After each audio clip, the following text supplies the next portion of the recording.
এখন বাচ্য শব্দটির অর্থ হলো বক্তব্য। একটি বাক্যের গঠন একদিক, আর সেই বাক্যে যা বলা হয় তা হলো বক্তব্য। এই বাচ্যের কর্তৃ এবং ভাববাচ্য আছে। আরও দু প্রকার বাচ্যের উল্লেখ হয়, কর্মকর্তৃবাচ্য আর কর্মবাচ্য। এখন কর্তৃবাচ্য বলতে সাধারণভাবে আমরা বুঝি যে বাচ্যে বাক্যের যে কর্তৃপদ, সেই কর্তৃপদ সরাসরি কোনো কাজ সম্পন্ন করে। আর কর্মবাচ্যের ক্ষেত্রে কর্তৃবাচ্যের যে কর্তৃপদ সেটা হয়ে যায় কর্মপদ, আর কর্তৃবাচ্যের যে কর্মপদ সেটি কর্মবাচ্যে হয়ে যায় কর্তৃপদ। ঠিক ওই ইংরাজির অ্যাক্টিভ ভয়েস আর প্যাসিভ ভয়েসের মতো।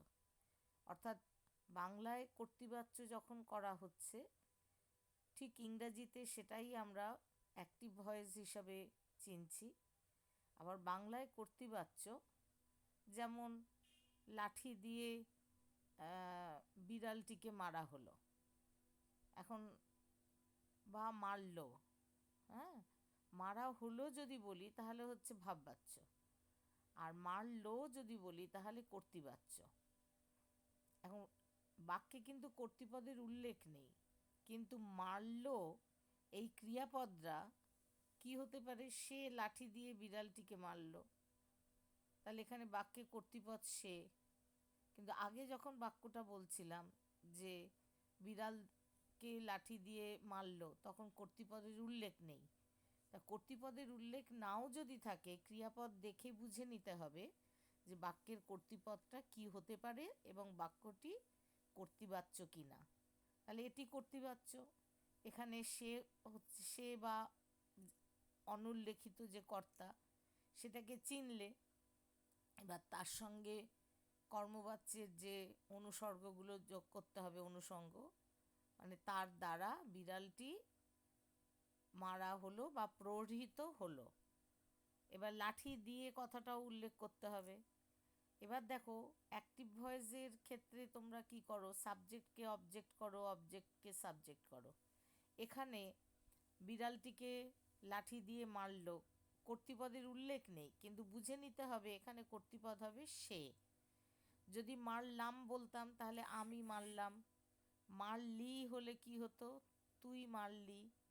তাহলে এখানে এই আমি, তুমি, সে যে কর্তৃপদ উল্লেখ যদি থাকে তো ভালো, যদি নাও উল্লেখ করা হয় তাহলেও এই কর্তৃপদগুলোকে কর্মপদে রূপান্তরিত করতে হবে।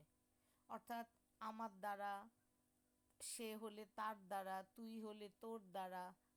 এবার যে অক্ষুণ্ণ কর্ম, মানে বিড়ালটি, সে হয়ে যাবে কর্তৃপদ, মানে বিড়ালটি তার দ্বারা প্রহৃত হলো।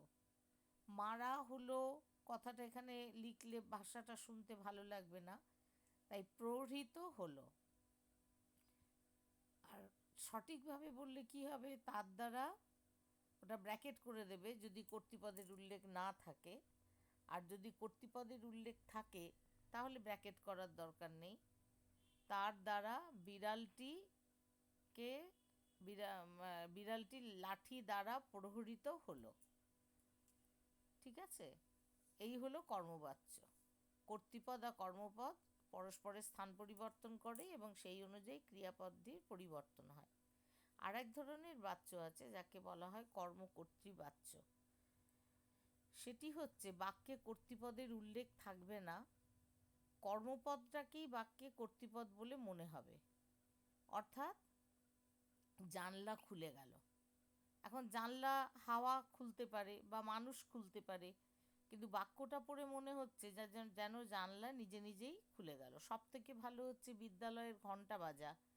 ঘন্টা কেউ বাজায় তবে তো বাজে, কিন্তু আমরা যখন বললাম ঘন্টা বাজে, শাঁখ বাজে, হ্যাঁ, ট্রেন স্টেশন ছাড়লো, কেউ তো ট্রেনটাকে চালনা করছে তবে তো ট্রেনটা ছাড়ছে, কিন্তু বাক্যটা পড়ে মনে হচ্ছে যেন ট্রেন নিজে নিজেই স্টেশন ছাড়লো, শাঁখ নিজে নিজেই বেজে উঠল, কিন্তু আসলে কেউ তো শাঁখটা বাজাচ্ছে তবে সে বাজছে।